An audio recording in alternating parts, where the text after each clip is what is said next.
বেরিয়ে যখন গরুর সামনে দিয়া গেছে, গরু এমনি চোখ ফাঁক দিছে, কেরা সাইয়া দেখে যে বেডি আটতে আছে। গরুটায় কয় ফিসে দিয়া গেলে এনা টের পাইবা আমি কি জিনিস।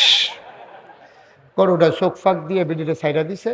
এ বেডি যখন ফিসে দিয়া চাইতে গেছে গরুটা কিরকম মোটা, গরুটা কয় আর দেরি করে লাভ নাই, একটা লাথি দিয়া কইতাছে বাজারও কি। বেডি তার বাজারও কি কইয়া এমন লাথি দিছে, বেডি খালো গিয়ে ও মগো কইয়া পড়ছে। আমরা শরম নাই, আমরা শরম নাই। বিয়া কইরা সেটা আমরা ফলাফানে ফেসবুকে ছবি দেয় তোর আর বা বিয়ে। অসভ্য কথা। এমনি উদাম কইরা সিহন জিংলা দিয়া ফতফাত ফতফাত করে খিসন যাইতো তারে, ঠিক কিনা কও? অসভ্য। তুই মুসলমানের ফুতাই, তুই বিয়া করে সেটা বউয়ের ছবি পত্রিকার দিস, ফেসবুকে দেওয়া নেতাবালা পত্রিকার দেওয়ার, ফেসবুকে গোটা পৃথিবীর মানুষ তোর বউয়ের দেখে, ঠিক কিনা কও? লজ্জা আছে না শরম আছে তোর? তো লজ্জা শরম আছে? আম্মা রাগ হইয়েন না, এমনি বুঝাইয়া কেউ কইতো না আম্মা। অনেক হুজুরে পাইবেন 15টা গজল গাইয়া আপনার ঘুম ফাতাই দিয়া বাজ যাইব গা, ঠিক কিনা কও? উচিত কথাটি কইতো না। মনে করে পরের বছর দাওয়াত দেয় না না দেয়, আমি তো পরের বছর আইতাম না। সুতরাং কথা কইলো তো আমি কয়া, ঠিক কিনা কও? আম্মা এই কাম কইরেন না, বেপর্দা হইয়েন না, বেপর্দা হইয়েন না। আপনাদের মতো একজন মহিলা ছিল ফাতেমা, সুবহানাল্লাহ কয় না? এই ছেলে তাকে বসাও, টান দিয়ে আদে হলো, এই জায়গা দেন তোরে, এই জায়গা দইও না না খাইতে নমুনাটা চাইতে আছি, তুমি হেন হইও, এই যখন তোর থেকে হেন হইও, আগুনটা লাগাইও না। তে বোধহয় বুঝলা লাগছে এটা যে সরাইন, ফিটাফিটিটা লাগাইছে বেড়া, বইয়া থাও সিফা দিয়া, খালি নমুনাটা চাইতেছি তোমার। সারসাইতে বইয়া লাগছে কেউ চাইতেন না। মার হাবা কয় না রে, জোরে কয় না মার হাবা। আমার যে আম্মা, এইরকম একটা আম্মা এতো ফাতেমা, এইরকম একটা মহিলা এতো জ্বর, ফাতেমার জ্বর। ফাতেমার কি? আহা কথা কয় না, ফাতেমার কি? হ্যাঁ এদিকে খেয়াল করো, ফাতেমার কি? কথা কয় না, জ্বর জ্বর। ফাতেমার কি তারে? ফাতেমা রাদিয়াল্লাহু তাআলা আনহা জ্বর, রাতের বেলা জ্বরের কারণে কাঁদতে আছে। হযরত আলী ঘুমিয়ে পড়েছেন, ঘুমের ভিতরে ফাতেমার কান্না শুনে ঘুম ভেঙে গেছে। আলী দৌড় দিয়া কপাল হাত দিয়া দেহে শরীরটা ফুইরা যেতেছে। আলিয়া কান্দা দিছে, ফাতেমা এটা তুমি কি করলা? তুমি কেন আমারে ডাকলা না? ঝর্ণা থেকে ঠান্ডা পানি এনে কপালে দিতাম। ফাতেমায় কান্দে আর কয় এই জ্বর বাঁচার জ্বর না, আমার জীবনের শেষ জ্বর, আমি বোধহয় মরে যাব। হাসান হুসাইন কই? হাসান হুসাইন বসলেন। ফাতেমা ডাক দেয়া কয় স্বামী আমার, আপনার কাছে আমার একটা অনুরোধ আছে, আবদার আছে। কয় কি আবদার? কয় আজকে যদি আমি রাতের বেলা মরে যাই, আপনি রাতে রাতে অন্ধকার থাকতে আমারে কবর দিয়া দিয়ান। তো ফাতেমা এটা কি বললা? তুমি নবীর কন্যা, তোমার অন্তকালে হাজার হাজার সাহাবা আসবে, তোমারে কেন অন্ধকারে কবর দেব? ফাতেমা আবার কান্দে আর কয় স্বামী গো, আপনার ঘরে আসার আগে আব্বার ঘরে ছিলাম, বিয়ের আগ পর্যন্ত কোনো দিন কোনো পরপুরুষ আমারে দেখে নাই। আপনার ঘরে আসার পরে কোনো পরপুরুষ আমারে দেখে নাই, বিয়ার আগেও না বিয়ার পরেও না। স্বামী গো, ও স্বামী, আজকে যদি মৃত্যুর পরে কাফন পরাইয়া খাটিয়ায় শোয়াইয়া দিনের বেলা হাজার হাজার মানুষের সামনে আমারে নিয়ে যান, ওই কাফনের বাইরে দিয়া সবাই দেখবে আর চিন্তা করবে ফাতেমা লম্বা ছিল না খাটো ছিল, ফাতেমা চিকন ছিল না মোটা ছিল। জীবনে কোনোদিন মানুষের সামনে গেলাম না, মৃত্যুর পরে লাশ হইয়াও যাইতে চাই না। অরওয়াইলার আম্মারা, আম্মা বেপরদা হইও না গো আম্মা, তুমি কলেজে পড়ো, আমার আপত্তি নাই। তুমি পর্দা করে আমার বোন কলেজে যাবা। আম্মা তুমি ডাক্তারের কাছে যাও, আপত্তি নাই। তুমি পর্দা করে আম্মা ডাক্তারের কাছে যাবা। তোমার নবীজি মেরাজের রাতে জাহান্নামও দেখতে আইছে, তুমি নিজের নখ দিয়া নিজের গুস্তরি ছিঁড়তে আসো। নবীজি জিজ্ঞাইছে, জিবরাইল রে, এই মহিলাগুলা কারা? এটি আপনার সেই উম্মত যারা উড়ুয়াইতে ওই শপিং করার জন্য সরাইল বাজারও গিয়া ঘুরছে। এবিডিরে সরাইল বাজারের এমন কোনো সেলসম্যান নাই ওরওয়াইলের এই বেডিডারে চিনে না, ঠিক কিনা? তোমার জামাই থাকে বিদেশ, তোমার মোবাইলও না হইলে তোমার বাহার নাম্বার থাকবো, তোমার ভাইয়ের নাম্বার থাকবো, না হইলে তোমার হৌরের নাম্বার থাকবো, না হইলে হরির নাম্বার থাকবো, আর থাকবো তোমার জামাইর নাম্বার। তোমার মোবাইলও কে রে গো আম্মা? ২৫০০ নাম্বার। তোমার মোবাইলে ২৫০০ নাম্বার ঢুকছে কেমনে? তোমার নাম্বার, এত নাম্বার তোমার কি কা? তুমি এখন হৌরের লগে এক ঘর থাকো না। আগে পার্টিশন দিয়ে এক রুমও থাকতো হৌর হরিয়ে, আরেক রুমও থাকতো এবিডিও সুইটটা সেটটা লইয়া। আর এবিডির জামাই হইল বিদেশ। জামাইরে খালি কয়, তুমি যা রাইতে ফোন দাও হৌর হরিয়ে বেড়ার মধ্যে কান লাগাই রে, হ্যাঁ আমি তোমার লগে কিতা কই, মন খুললে কোনো কথা কইতাম পারি? আমরা একটা আলগা ঘর হইলে ভালো আসিল না? আমি কি আলগা ঘর হইলে তো ২৫০০ নাম্বারে খালি ফোন আর ফোন, ফোন আর ফোন, ফোন আর ফোন, ঠিক কিনা ক? তুমি হেবারের ফুতের লগে কথা কইবা, তারপরে শুনলে কি না শুনলে কি? তুমি এবিডির ফুতের লগে কথা কইবা, এবিডি শুনলে কি না শুনলে কি? তুমি যে রিক্সাওয়ালার লগে কথা কও, সেলসম্যানের লগে কথা কও, খালাতো ভাইয়ের লগে কথা কও, এইটাই না শুনলে সমস্যা, ঠিক কিনা ক? তোমার তো কি এর কথা গো আম্মা? তোমার দি বিয়ে হইয়া গেছে? বিয়ার আগে কি এর কথা, বিয়ার পরে কি এর কথা? জান্নাত তো যাইবা গা।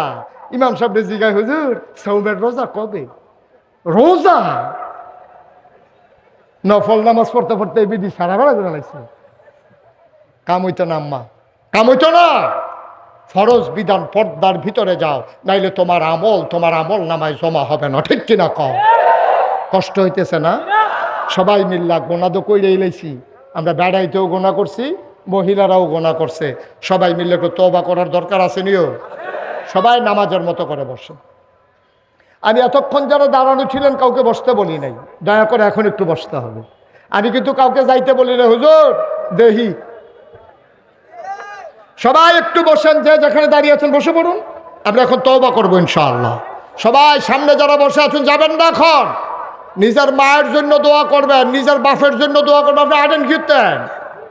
হ্যাঁ এই বেটা, বাপের লেগে দোয়া না করে যাবা, তাহলে তুমি যেদিন কবরও যাইবা তোমার ফুতে কাছে দিও হয়তো না। বাপের লেগে দোয়া করতে মনটা কয় না।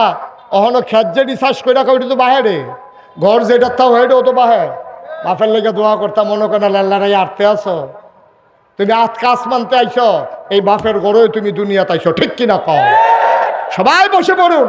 এখন আমরা সবাই মিলে তওবা করবো। সবাই নামাজের মতো করে বসে, নামাজের মতো করে বসে আমার সাথে সবাই পড়েন, আউযু বিল্লাহি মিনাশ শাইতানির রাজিম। আর জুম নাই, আউযু বিল্লাহি মিনাশ শাইতানির রাজিম, বিসমিল্লাহির রহমানির রহিম। শুনেন, আপনারা সবাই দেখছেন না, কয় যে হুজুরে ফির সাহেবরা যেমনি কইলো, এবার নিজেই দি ফির সাহেব। আমি ফির সাহেব হইতাম চাইছিলাম না, আমার কোনো শখ নাই, কোনো আকাঙ্ক্ষা ছিল না। ওই যে কইলাম, আমার আব্বা মারা গেছে 85 সালে, আর আমার দাদা মারা গেছে 98 সালে। দাদার আগে আব্বা মারা গেছে, এই জন্য দাদা খুব টেনশনে পড়ে গেছে। দাদা ছিলেন ফুরফুরা সিলসিলার বড় পীর, অনেক বুজুর্গ একজন ব্যক্তি ছিলেন আমার দাদা। খবর নিয়ে দেখবেন নাগাইশের পীর সাহেব অনেক আল্লাহওয়ালা মানুষ ছিলেন। আমার দাদা একদিন আমাকে বললেন যে বাড়িতে আসো। আমি তখন ঢাকাতে লেখাপড়া করি। আমি এসে দেখি বাড়িতে দুনিয়ার মানুষ। আমি বললাম, দাদা এত মানুষ কি? কয় যে সন্ধ্যার পরে আলোচনা আছে। সন্ধ্যার পরে দাদা সবাই ডাকাইয়া কইতাছে, ও আমার ফয়েজ আহমদ, আমার আব্বার নাম হলো ফয়েজ আহমদ, তা আমার ফয়েজ আহমদ যে চলে গেল আমারে ফাঁকি দিয়া, এখন এই দরবার কে চেয়ে রাখবে? আমার ফয়েজ তো নাই। তো সবাই কইতেছে, হুজুর আপনি কোন, কে কারে ভালো হয়? তো আমার দাদা বলতেছে, আমার আদরের নাতি, আমার মুশতাক ফয়েজি, তার উপরে দরবারের দায়িত্ব। আমি হাউমাউ করে কাঁদতে শুরু করলাম। আমার বড় ভাই আছে, 3জন চাচা আছে, তারা থাকতে আমার উপরে দায়িত্ব কেন? আমি ছোট মানুষ। আমি কাঁদতে শুরু করলাম। আমি বললাম, দাদা আমি তো পিসাব হতে চাই না। কয়, কেন চাও না? আমি বললাম, ফিসাব দেখতে দেখতে আমি অতিষ্ঠ। বাংলাদেশে আমি অধিকাংশ ফিসাব যেটি দেখছি 2-1টা বালা, বাকি যারারে দেখছি এটি সব বইয়া বইয়া খায়। হগিন্নি বেডিন না টেহা দেয়, রিক্সাওয়ালাইন না টেহা দেয়, হাতে বইয়া বইয়া খায়। ভালা বেটা অটো চালাইলে 1000 টাকা কামাই করন যায়, মাটি কাটলে 500 টাকা হাজিরা ভাইব, সিএনজি চালাইলে 1500 টাকা কামাই করন যায়। ফিসাব দেখা এই বাইট কয়দিন, সেই বাইট কয়দিন, 8টা খায়। আমি তো এইরকম 8টা খাওয়াই না মানুষ, আমি মেহনত করে খাওয়াই না মানুষ, লেখাপড়া করছি, আতফাও আছে, মাটি কাটলেও তো টেহা পায়া। এই বইয়া বইয়া খাওয়াই না ফিসাব আমি হইতে চাই না। আমার দাদা কয়, তোমার আমি এরকম পিসাব বানাইতেও চাই না। তুমি কেমন পিসাব হতে চাও বলো? আমি বললাম, নাগাইশ দরবার হবে দিনের বার কাজ, এখানে মানুষগুলো আসবে, দিনের আলু নিয়ে ছড়িয়ে পড়বে। আমি সেই দরবার বানাতে চাই। আপনাদের এই শিব্বির আহম্মদ এবং আরেকজন কে জানি আমার দাওয়াত দিতে গেছিল, শিব্বির কই, আর কে গেছিল? আবদুল্লাহ, শিব্বির আবদুল্লাহ, তারা গেছিল আমার দাওয়াত দিত। তারা দেখাইছে আমার এখানে 18 একর, দাদায় আমারে মাত্র 9 শতক জায়গা দিচ্ছে। কয় শতক? 9 শতক। আর আমি এরপরে দায়িত্ব পাওয়ার পরে আমি জায়গা কিনা শুরু করছি। জায়গা হয়েছে এখন 1800 শতক, 18 একর। কত একর? ছেলে বসো, কত একর? কথা বুঝেন নাই, কয় একর? 1800 শতক। 1800 শতক জায়গার উপর আমার কমপ্লেক্স, 10টা প্রতিষ্ঠান, একটা খানকা, একটা মাদ্রাসা, নুরানি মাদ্রাসা, হাফিজিয়া মাদ্রাসা, ধাতব্য চিকিৎসালয়, গণপাঠাগার, গবেষণাগার, ছাত্রাবাস, ইয়াতিমখানা, মসজিদ। মারহাবা বলবেন না? আমার দরবারে মসজিদ ছিল না। আমার দরবারে যারা ইঞ্জিনিয়ার, 10 জন ইঞ্জিনিয়ার মুরিদরে খবর দিলাম, আসো। আইসে পরে আমি বললাম, ও দৃষ্টিনন্দন, স্থাপত্য শৈলী মণ্ডিত, মুসলিম বিশ্বের এক অনন্য নিদর্শন, সুন্দর করে একটা মসজিদের ডিজাইন করো। তারা দ্রুততার সাথে একটা ডিজাইন করে আমার কাছে লই আইছে। আইনা কই, হুজুর এই নেন মসজিদ। আমি চাইয়া দিই বিরাট বড় ডিজাইন। আমি এটা কি তার এটা? কই যে হুজুর মসজিদরা। আমি কত বড় এটা? কই হুজুর কত বড় কইতাম পারতাম না, তবে এটার ভিতরে নামাজ পড়তে পারবো 6000 লোক। কয় হাজার? আমি কই 6000 লোক মসজিদে নামাজ পড়বো, এটা বানাইতে লাগবো কত? কয় 15 কোটি টাকা। কয় কোটি? আমি কই, বেড়া আমার কি তোরা ডর দেখাইতে আস? আমি গরিব মানুষ, আমি 15 কোটি টাকা কই পাই? কই হুজুর নিয়ত করে নাই মালাম। চিন্তা করলাম মসজিদ আল্লাহর ঘর, নিয়ত করলাম, আল্লাহ আমি মুশতাক ফৈজি সারা বছর মাহফিল করি, 1 বছরে দেশে বিদেশে মাহফিল করে যত টাকা হাদিয়া পাবো, পুরো 1 বছরের হাদিয়া আমার মসজিদ আমি দান করে দেবো ইনশাআল্লাহ। আমি 1 বছর লাগাইয়া হুজুর এখানে টেহা জমাইছি। 1 বছর পরে গন্যা দেখি 25 লাখ হয়েছে। কয় লাখ? কথা বলে কয় লাখ? 25 লাখ টাকা দিয়া আমি আমার মসজিদের কাজ শুরু করেছি। 1 তারিখে জুন মাসের 1 তালার ছাদ হয়েছে। ছাদের দিন আমার ইঞ্জিনিয়ারে ডাক দিয়ে নিয়ে কানে কানে কয়, হুজুর ওই যে কইছিলাম 15 কোটি, ওই তো না। আমি ওই কত লাগবো? কয় 30 কোটি। আমি একটা ফিডা দে, একটা বাস লইয়া ফিডা দে মাথার মধ্যে। আমি মসজিদ করতাম, চাইলাম কি রে? কই হুজুর ডরাইয়ান না। আমি আরে ডরায়াম কি থাকি, আমি যে খেরাত রয়েছি এটাই তো বেশি। 30 কোটিটা আমি কই পাই আমি মসজিদের লেগিয়া? কই হুজুর আজ্ঞান আল্লাহ দিব। গতকালকে দরবার থেকে যখন বের হয়েছি, হিসাব মিলে দেখলাম 4 কোটি 30 লক্ষ টাকা আজকে পর্যন্ত খরচ হয়ে গেছে। মারহাবা কইতেন না? দোতলার ছাদ হবে রমজানের আগে। 1500 বস্তা সিমেন্ট লাগে দোতলার ছাদ রাত। এবার বুঝেন পাথর লাগে কতরি, রড লাগে কতরি, মিস্ত্রি খরচ লাগে কতরি, এটাকে আন্দাজ করে আলান 1500 বস্তা সিমেন্টে লাগে। মারহাবা কইতেন না? আবার মসজিদটা আমার একটা স্বপ্ন। জীবনে বাংলাদেশে কারো কাছে হাত পাতি নাই। এখন একটা রিক্সাওয়ালা দেখলেও আমি কথাটা কই, আমি এই যে আজকে রাত্রে মাহফিল থেকে যাব, গিয়ে মসজিদের ছাদে উঠাম, উঠতে আকাশের দিকে তাকাই আল্লাহর লগে কথা কই, আল্লাহ আমি যদি মইরা যাই গাই, এই মসজিদটা কেডা করবো?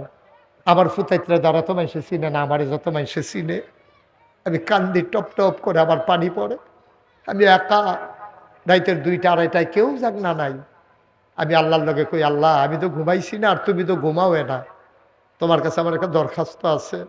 তোমার বন্ধু নবী বলেছেন, মাম্মানা লিল্লাহি মসজিদান বানাল্লাহু লাহু বাইতান ফিল জান্নাহ, যে দুনিয়ায় মসজিদ বানাইবো তুমি বিলে জান্নাতে আল্লাহ ঘর বানাইবা। এই মসজিদ এই পর্যন্ত কত মানুষ কতভাবে কত টাকা দিছে, আল্লাহ গো একটা টাকা যে দিছে তারও তুমি জান্নাতে একটা ঘর বানাই দিবা। আমিন বলবেন না? আপনারা আমার কাছের মানুষ, আমি আপনাদের কাছে আসি নাই। আপনাদের এই কে শিববির আব্দুল্লাহ, ওরা আমারে গিয়া যখন বলছে আমি আর না করতে পারি নাই। আমি একটু দূরে যাওয়া, বেকার জায়গায় যাওয়া কঠিন, প্রতিদিন 2টা 3টা করে প্রোগ্রাম থাকে, এজন্য আমার কষ্ট হয়। তারপর আমি এসে আমার কলিজা ঠান্ডা হয়ে গেছে। আলহামদুলিল্লাহ বলবেন না? এত সুন্দর একটা জায়গা ছিল, এখানে আমার জানা ছিল না। আমার আপনাদের কাছে একটা আবদার, এই মসজিদটা আমাদের স্বপ্ন, এই মসজিদটা আল্লাহর ঘর। আমার ব্যক্তিগতভাবে দরকার নাই। আমি যখন খাইতে বসছি, যার ঘরে আমাদের এলাকার কৃতি সন্তানের যুবক নেতা, সে গিয়ে আমার হাতে 5,000 টাকা দিয়া বলে যে, হুজুর নিয়ত করে রাখছিলাম মসজিদে দেব, টাকাটা দিয়ে নিয়ে আসছে, আপনি রেখে দেন। আরেকজনও দিছে কিছু টাকা। আপনারা এখানে যারা আছেন, আপনাদের কাছে আমার একটা আবদার, মায়ের জন্য দোয়া হবে, বাবার জন্য দোয়া হবে। একটা লুকও দয়া করে খালি যাইয়েন না। আল্লাহর ঘর মসজিদ, আল্লাহ ঢাইলা দেবে, নিয়ে কুলাইতে পারবেন না। এই প্যান্ডেলটার ভিতরে কেউ যদি থাকেন যে হুজুর আমি 5,000 টাকা, আমি 10,000 টাকা, আমার শিব্বির আমার কলিজার টুকরা আছে তার কাছে দিলেও আমি পেয়ে যাব। আর এখন যদি কেউ মনে করেন যে হুজুর আমি 5,000 টাকা নগদ দিলাম, আমি 1,000 টাকা দিলাম, আমি 2,000 টাকা দিলাম, আমি কলিজা ভরে দোয়া করে দেব আপনাদের জন্য।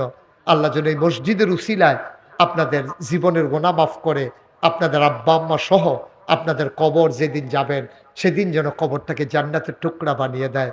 আমি প্রাণ ভরে দেওয়া, মাশাল্লাহ নিয়ে আসেন।